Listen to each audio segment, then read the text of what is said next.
Hi dears. അപ്പോൾ ഇന്നൊരു വാട്ട എയ്റ്റിനിടെ ചെയ്യാമെന്ന് വിചാരിച്ചപ്പോൾ രാവിലെ തന്നെ ഒരു ചൂട് ചായയും കുടിച്ച് തുടങ്ങി. രാവിലത്തെ ബ്രേക്ക്ഫാസ്റ്റിന് പൂരി മസാലയായിരുന്നു എൻ്റെ ഫേവറേറ്റ് ഫുഡാണ്. പക്ഷേ ഓയിലി ആയതുകൊണ്ട് എപ്പോഴും അങ്ങനെ വെക്കാറില്ല. അപ്പോൾ ഇന്ന് വെച്ചു. 2 പൂരിയും മസാലയും കട്ടൻ കാപ്പിയായിട്ട് രാവിലെ കഴിച്ചു കേട്ടോ. പിന്നെ ഉച്ചയ്ക്കത്തേന് നല്ല അയലയും ചൂരയും ചാളയും മേടിച്ചിട്ടുണ്ടായിരുന്നു. അയലയും ചൂരയും വറുക്കാനായിട്ട് എടുത്തു.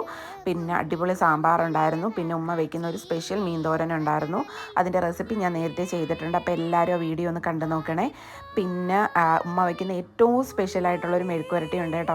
നല്ല ക്യാപ്സിക്കവും പച്ച ഏത്തക്കയും ക്യാരറ്റും ഒക്കെ ഇട്ടിട്ടുള്ള മെഴുക്കുവരട്ടിയാണ്. ഭയങ്കര ടേസ്റ്റാണ്. ഇതിൻ്റെ റെസിപ്പി ഞാൻ വേറൊരു വീഡിയോ ആയിട്ട് ചെയ്യാം. പിന്നെ നല്ല മുരിങ്ങയിലേക്ക് ഇട്ടിട്ടുള്ള മോര് കാച്ചിയതും ഉണ്ടായിരുന്നു. അപ്പോൾ അതൊക്കെ കൂട്ടി ഉച്ചയ്ക്ക് ഒരു പിടി പിടിച്ചു. പിന്നെ വൈകിട്ട് ഒരു കോക്കനട്ട് ബണ്ണ് മാത്രമാണ് കഴിച്ചത്. ചായ കുടിക്കുന്ന പതിവ് കുറേ കാലമായിട്ട് എനിക്കില്ല.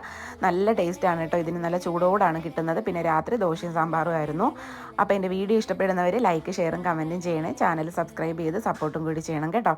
അപ്പോൾ ഇന്നത്തെ വാട്ട എയ്റ്റിനിടെ അത്രയേ ഉള്ളൂ. Tata bye bye.